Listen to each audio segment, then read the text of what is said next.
No one showed up at my graduation. Not a single familiar face in that sun-drenched sea of people. When my name echoed through the speakers, clear and formal, the row marked reserved for family stayed cold and empty. The metal bars catching the light as if reminding me no one came. I still smiled in the graduation photo. A forced smile so tight that both sides of my cheeks burned. As if even my own face knew I was only pretending to be strong.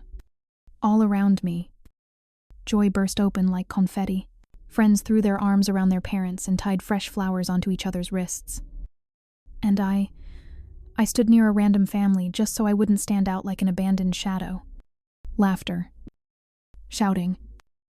And the rapid clicking of cameras blended together an entire symphony I did not belong to. When the crowd finally thinned, I looked at that empty row one more time. A part of me, the part still naive, kept hoping they would show up late. Even just a little, but the sun kept sinking. The long grass cast its shadows. And the truth settled in plain sight. They didn't come. Just like the last graduation. Just like so many other moments in my life. My name is Lennon Grace Carter. And I am 29 years old. Before I tell you what pulled me into the downward spiral after that graduation day, tell me which city you're watching this video from. I read every single comment because knowing you're here with me means more than you think. Now, come back with me to that afternoon. But that empty row, it didn't just hurt. It made me question everything. After the ceremony, I stood at the edge of the stadium, where the Aurora mountain wind swept through cold and dry. People hugged, lifted bouquets, and called each other's names like the whole world was celebrating, except me. I opened my phone and pretended to be busy, as if I were waiting for someone. In reality, I just didn't want to stand there alone in the middle of everyone else's happiness. For a fleeting second, I imagined Mom, Dad, and Tessa suddenly appearing, but the afternoon sun slowly faded, and the empty space remained empty. On the drive back to Aurora, memories of my old college graduation rushed in. They didn't show up then either. Mom once said, "Tessa has an important exam. You understand?" Right? Dad stayed silent, like he always did. I had grown used to being the understanding one, waking up at 5 o'clock every morning to work at Aurora Coffee Depot, sending every tip back home to help the family. But in the Carter family, help always meant I give, they take. 3 days later, with my graduation gown still lying across the chair, my phone buzzed. A text from Mom. "We need $2,300 to prepare for Tessa's Sweet 16. Send it soon." Not a single congratulation. Not a single question. Just a demand, cold and hollow. Like that empty row. I opened my bank app and sent $1. With a note, "Happy birthday." $1. But it weighed as much as an awakening. That night, I took the spare key Mom kept for emergencies and dropped it into the trash. The metallic clink rang out with a strange finality. 1 hour later, the new lock was installed. When the door clicked shut, I felt clearly for the first time that my boundaries finally existed. I thought I was just changing a lock. I didn't know I had just opened an entire storm. Since I was little, my family had an unspoken rule.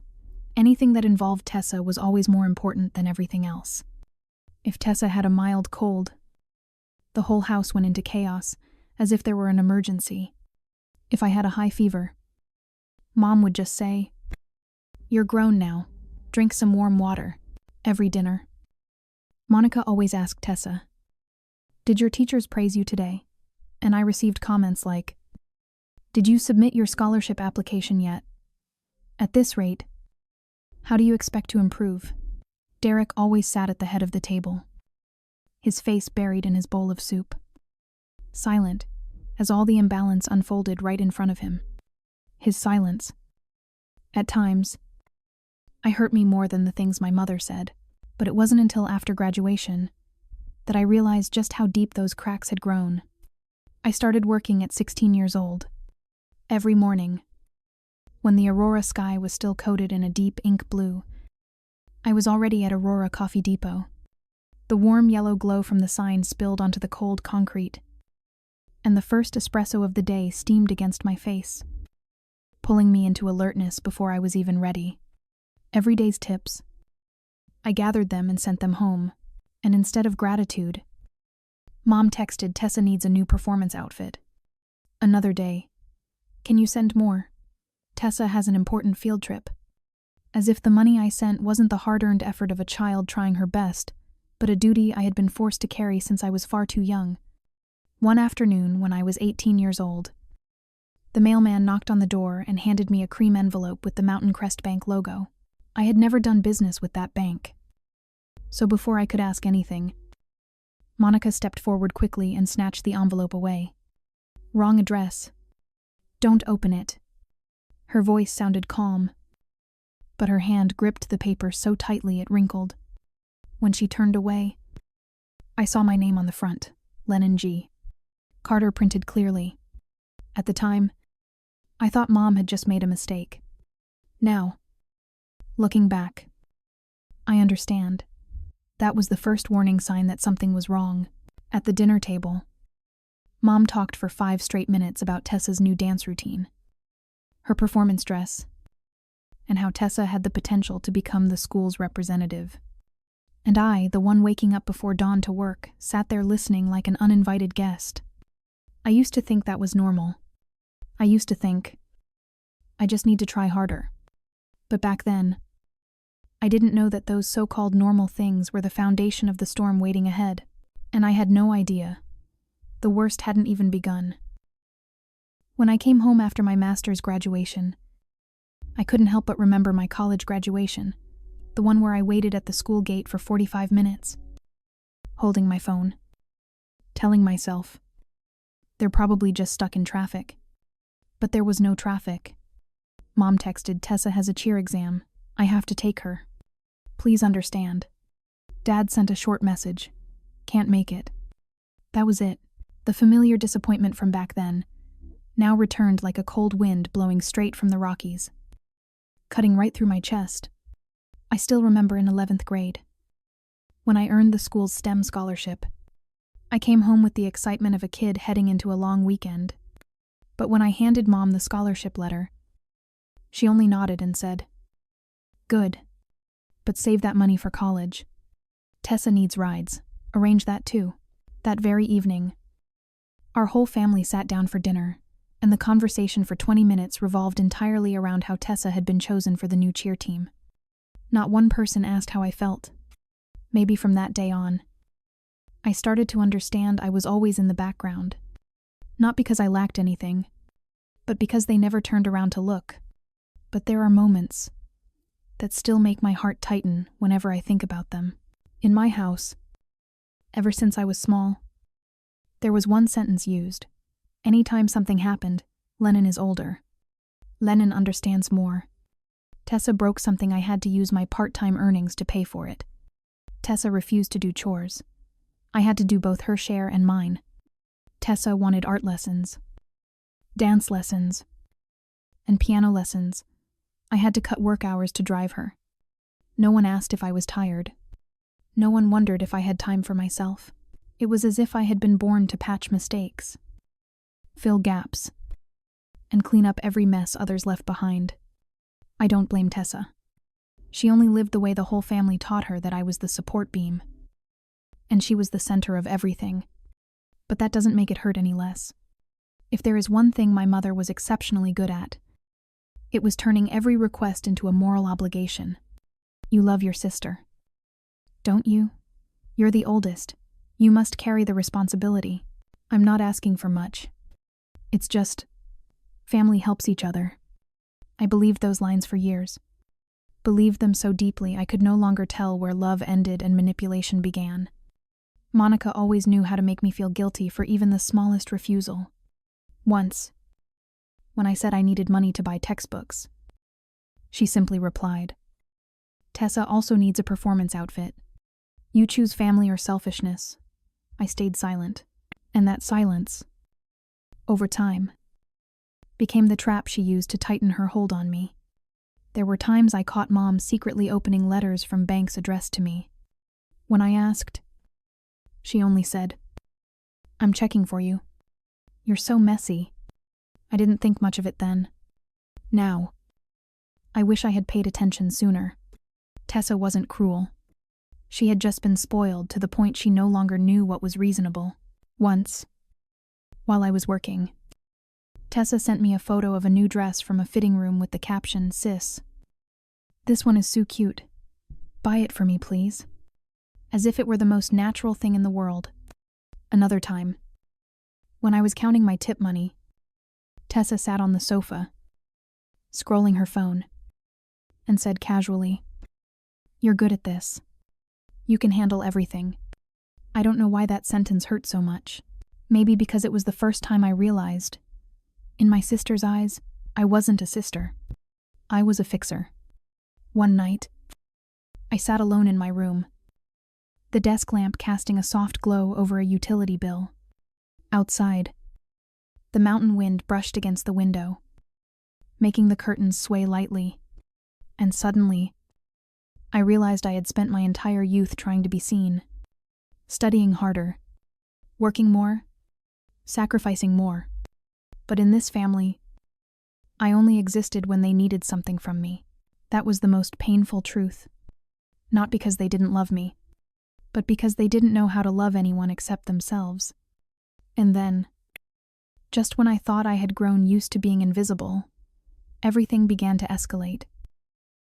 3 days after the graduation ceremony, my small apartment in Aurora sat under a thin kind of light, like it was hiding something.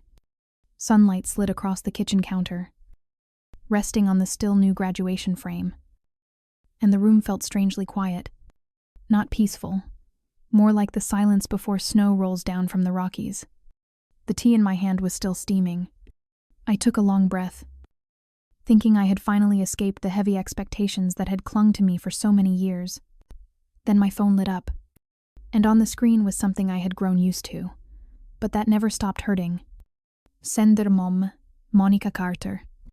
Need $2,300 to prepare for Tessa's Sweet 16. Transfer today. No congratulations. No asking how the ceremony went. No sign that they remembered my important day at all. Just money. A deadline. A responsibility they assumed I would shoulder. I stared at the message until the screen dimmed. Tessa would get another extravagant party, and I, the understanding child, was expected to pay and stay quiet.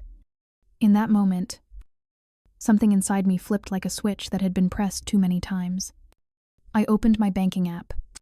My balance was not even $3,100, 2 years of part-time jobs, scholarship savings, and freezing early mornings at Aurora Coffee Depot. He had given so much that my family no longer saw it as effort-only obligation. Maybe it was time to stop. I entered the amount, $1. Note, happy birthday. Just $1. But when the words "payment sent" appeared on the screen, it felt as if I had just cut a thin, invisible rope they had tied around me since childhood. For the first time, I wasn't chasing their approval. For the first time, I chose myself. That night, I took the spare key my mother always kept for emergencies, held it in my palm for a few seconds, then dropped it into the trash. The metallic thud against the bottom sounded sharp and cold, like the closing of an old door inside me. 1 hour later, the locksmith arrived. He was an older man carrying a tool bag that smelled faintly of metal oil. The clicking sounds as he loosened the hinges echoed through the quiet apartment almost like a ritual. When the new lock clicked into place, I stood still for a few seconds, my hand resting on the doorknob. No one could just walk in anymore. No one could demand anything. No one could treat me as if I were inevitable. I had set my first boundary, a real one, made of steel, of keys, of my own choice. I thought I was only changing a lock, but in reality, I had touched the one thing they feared most. I was no longer under their control. If you're still listening to this story, thank you. You're someone who understands the value of truth. Leave the number 1 below. I want to know you're still here with me. That morning, Aurora was unusually gloomy. Gray clouds hung low over the Rockies, as if holding back a storm waiting to fall. I opened the window. letting the cold air drift into the apartment whose lock I had changed only a few days earlier. The room was quiet, but not the warm kind of quiet. More like the atmosphere right before something goes wrong. I made coffee, letting the smell of espresso fill the small kitchen. I thought, maybe things are finally starting to get better. Then someone knocked on the door. The knock wasn't urgent, but it carried authority. 3 more knocks steady. Firm. Not impatient. Not a neighbor. Not a delivery driver. I looked through the peephole. 2 police officers stood outside. Posture straight. Expressions serious but courteous. Me heart slammed against my ribs. I opened the door. "Miss Lennon Carter," I nodded. My throat so dry, I couldn't speak. The taller officer began. "We received a call from your mother. She's concerned you may be showing signs of instability, isolating yourself, changing the lock, and not communicating. She fears you may be a danger to yourself." I froze. Me. A danger to myself. Just because I changed a lock and sent $1, I let out a laugh, the kind that comes when you don't know how else to respond. A tired, strangled laugh. Both officers glanced around the apartment, everything tidy, my laptop open, graduation documents on the desk, and the bed neatly made. They immediately noticed something didn't match what my mother had claimed. "Do you feel like you're a danger to yourself?" "No." "Is anyone else here with you?"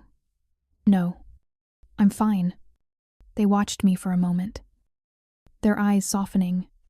While writing notes, the shorter officer paused for a second, as if deciding whether he should say what he was thinking. Then he said, "Sometimes when someone can no longer control another person, they overreact. We see this a lot." That sentence peeled back something I had avoided, acknowledging for years Monica wasn't worried about me. She was worried about losing control. The officer signed the report.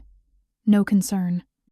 Just 2 words, but they felt like a validation that I was perfectly fine, and that what my mother had done was wrong. When the door closed behind them, he stood still.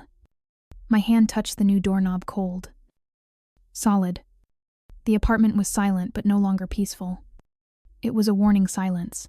My mother had called the police to my home. Not because I was in danger. Not because she was worried. But because for the first time, I had said no. I looked around the room, the dim yellow light on the floor, the bamboo frame holding my graduation photo, and the lingering scent of coffee. I knew Monica. She wouldn't stop. Not after I set my first boundary. And I felt it clearly something worse was coming. I didn't know that only a few hours later, I would discover something that would send my entire life in a completely different direction. I slept restlessly the entire night. The scene of the loud knocking, the 2 officers standing in the doorway, their serious yet understanding faces, kept looping in my head. Aurora greeted me the next morning, with an opaque white sky, like a blank sheet of paper somehow filled with bad omens. I sat down at my desk, forcing myself to return to my job application list. But my chest still felt hollow, like I had just stepped away from an edge. Right then, my phone vibrated. An email from Mountain Crest Credit Alert. Subject line, "New credit inquiry detected." I felt my hands grow cold. My heartbeat slowed like something was gripping it. I didn't open it immediately. Some part of me already knew, and that was more frightening than not knowing at all. I thought the police showing up was the worst thing my mother could do, but I was wrong. I took a deep breath and opened the email. A line of blue text hit me. Capital One credit inquiry completed. Discover Alpine credit inquiry completed. 2 cards. Same day. Same address, my mother's home in Littleton. My mind froze. I had never opened cards at either bank. Never visited that branch. Never used my mother's address for any account. I logged into my credit report. 2 accounts had already been opened, both under the name Lennon Grace Carter. My SSN. My date of birth. But the address wasn't mine. I scrolled through the transaction list. Charges kept appearing. Cherry Creek Events, Denver Glam Studio, Mile High DJ Agency. My chest tightened. One image came to mind instantly.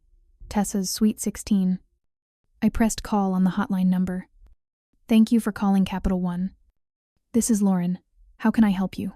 A calm, clear female voice. There's a credit card opened under my name. But I didn't open it. One moment while I check. Yes. The account was opened at the Littleton branch last week. He swallowed hard. The Littleton branch. Yes. And who opened it? Lauren went silent for a few seconds. A very specific kind of silence. The kind from someone about to tell you something they know will hurt. There is a co-applicant. Who the name listed is Monica Carter. I fell back into my chair. No breathing. No words. No thoughts. Just a white haze flooding my mind. All the old moments flashed through. The bank envelope she once snatched from my hands. How she always knew every detail of my finances. How she said family shares everything. How she taught me to trust everything suddenly aligned. I called my mother. She answered after 3 rings. Her voice sharp as a blade. So you're still alive? You opened credit cards under my name. Of course not. What is wrong with you? I kept my tone steady. They said there's a cosigner. Your name. Oh my God. You always exaggerate. I'm helping you build credit. You should be grateful. Families share finances. You used my SSN. For Tessa, she needs a proper party. You're her sister. You're supposed to support her, not by committing a crime. Silence on the other end. For the first time in my life, Monica didn't have an immediate answer. My voice came out quiet but cold. This call is being recorded. Colorado is one-party consent. You wouldn't dare. I already am. I hung up. My hands were shaking not from fear, but because I had finally seen the truth behind her so-called sacrifice for family. I opened my laptop, filed an identity theft report, submitted documentation to the FTC, froze every line of credit, sent fraud investigation requests to Capital One and Discover. I printed the fraud confirmation PDF. The paper was still warm, the ink sharp-smelling. I placed it next to my graduation photo, 2 pieces of evidence, one for everything I had worked for all my life, one for the deepest betrayal I had ever experienced. In the quiet apartment, I realized this was no longer a story about a toxic family. This was a financial crime, deliberate betrayal, a boundary my mother had erased completely. And I wasn't going to stay still anymore. I thought the biggest confrontation would be between me and my mother, but I didn't know that in just 2 days, I would have to face my entire family in front of someone else. Pinewood Diner in Highlands Ranch always carried the familiar smell of lightly burned butter and strong coffee, the kind of scent that reminded you of early mornings when the whole town was still asleep. But today, the air inside the diner felt colder, even though the heater hummed warmly. A chill crawled down my spine. I sat at the table by the window, where the neon sign flickered and reflected across the stainless steel surface.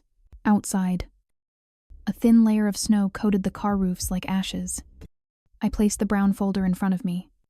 I didn't touch it, but it felt like a bomb sitting between us. The Carter family arrived late, exactly as expected. Monica walked in first. Sunglasses, a long coat, and perfume strong enough to drown out the smell of food. Derek followed, his face more worn than usual, as if he were bracing for whatever was about to happen. And finally Tessa, eyes glued to her phone, fingers swiping with the kind of rhythm that said the outside world meant nothing to her. They all sat down in front of me. No greeting. Silence. Heavy. I didn't need to raise my voice. The truth was loud on its own. I slid the brown folder toward them. Still closed. No explanations. Monica raised an eyebrow. What is this? Are you again? I opened the folder before she could finish. Inside were copies of the credit report, transaction statements, account opening history, and the bold line co-applicant Monica L. Carter. I spoke quietly, my voice carrying just enough for that small space. These are the 2 credit cards you opened under my name. using my SSN. With your home address. Derek leaned down to look at the documents, his hand trembling slightly. Tessa squinted, reading line by line. Monica let out a dismissive laugh. Oh, please. That I told you I'm helping you build credit. I did the same for your aunt. You're being childish. I responded in that same calm, steady tone, low, even, and unbroken. This is fraud. Not building credit. Monica laughed again, as if I had just told a bad joke. I didn't laugh. Derek nudged the papers toward Monica. You really signed this? His voice was thin like a single thread. Monica flicked her hand. Arthur. Don't encourage her. She always blows small things out of proportion. We're family. Money is just sharing a little. I pulled out a transaction statement and laid it in the center of the table. Cherry Creek Events. Another Denver glam studio. Another Tessa's Sweet 16 DJ agency. Then I looked directly at Tessa.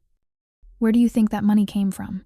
Tessa tightened her grip on her phone, eyes widening.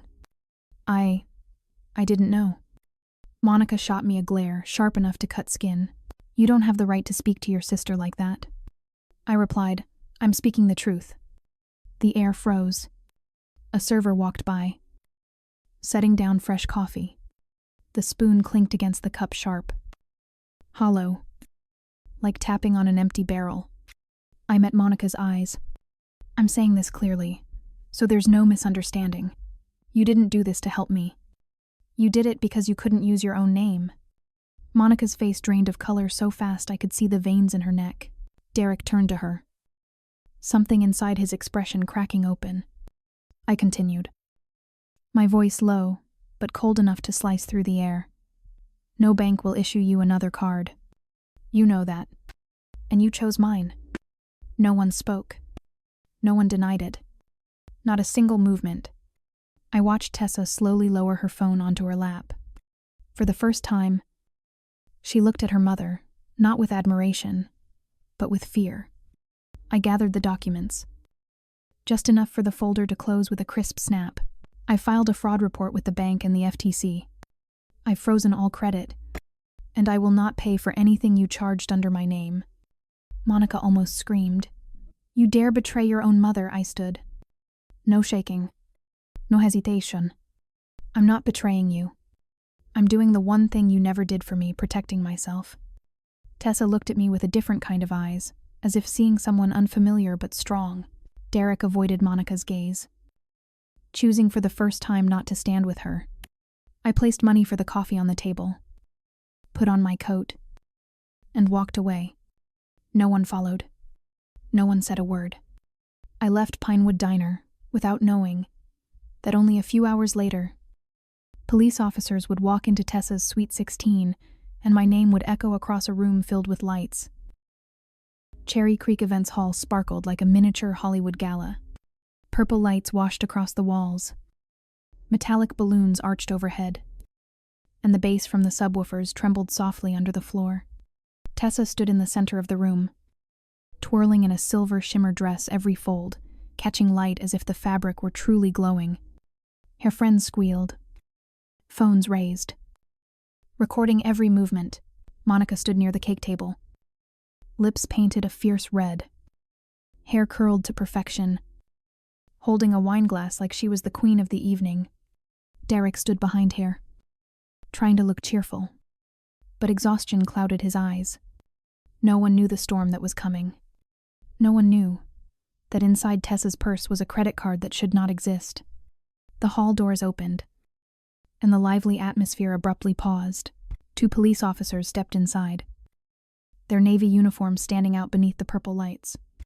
No sirens, no noise, yet their presence alone made the DJ lower the volume, then stop the music entirely. Everyone turned to look. Soft rustling of dresses, whispers spreading like a ripple. One officer spoke, his voice steady and sharp enough to cut through the air. We are here to verify a report regarding fraudulent credit card use tied to this event. The DJ switched off the entire board. The lights flickered once, then froze. The room fell silent. A bank representative accompanying the officers opened a folder, the documents reflecting the purple glow like cold metal. He read aloud blunt. Direct primary applicant Monica L. Carter. Co-signer unauthorized Lennon Grace Carter. A sound like a tiny tear escaped Monica.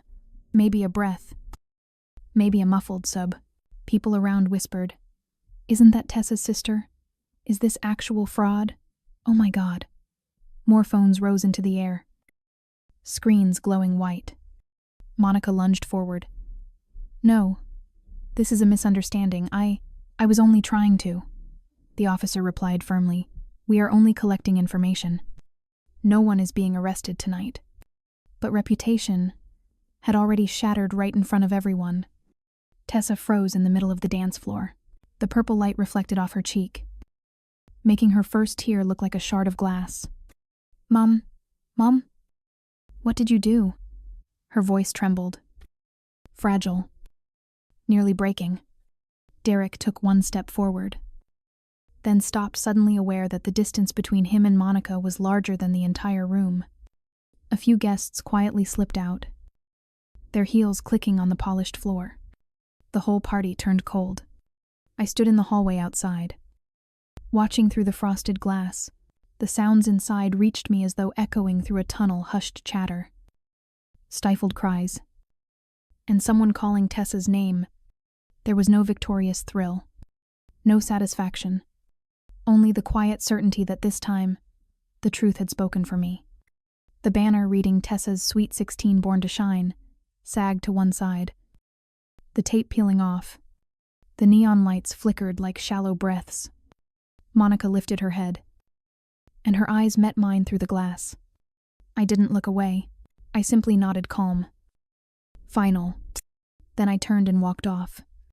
3 days later, a single email arrived from the bank.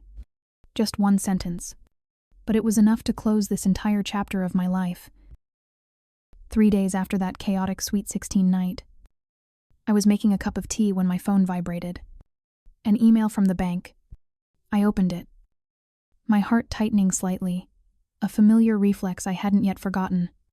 Just one sentence. Clean and sharp like a final period at the end of a long chapter. Fraud investigation concluded. Monica L. Carter acknowledged unauthorized use and will repay in full. No apology. No explanation. Not a single word about the pain I went through, but maybe I didn't need it anymore. For the first time in years, I felt a real door close. The mornings in Aurora suddenly felt different. Sunlight spilled across my desk. Steam rose from my cup of tea. And my computer screen opened to a future no longer tied down by obligations. No message notifications demanding something. No voice insisting family must be this or you must do that. Only the sound of turning pages. And the steady breathing of my own quiet life. I realized something I should have understood long ago. Family isn't the place that breaks you. It's the place where you can be yourself without paying a price. And freedom doesn't come from someone else's approval, but from the boundaries you are brave enough to draw. If you're sacrificing your peace just to keep a relationship, maybe you're paying far too much. Thank you for staying with me until the end of this story. Please like and subscribe so I can share more meaningful and inspiring stories with you. Share your story below. Your voice matters more than you think. If you want to hear more stories, tap the playlist on your screen. See you in the next one.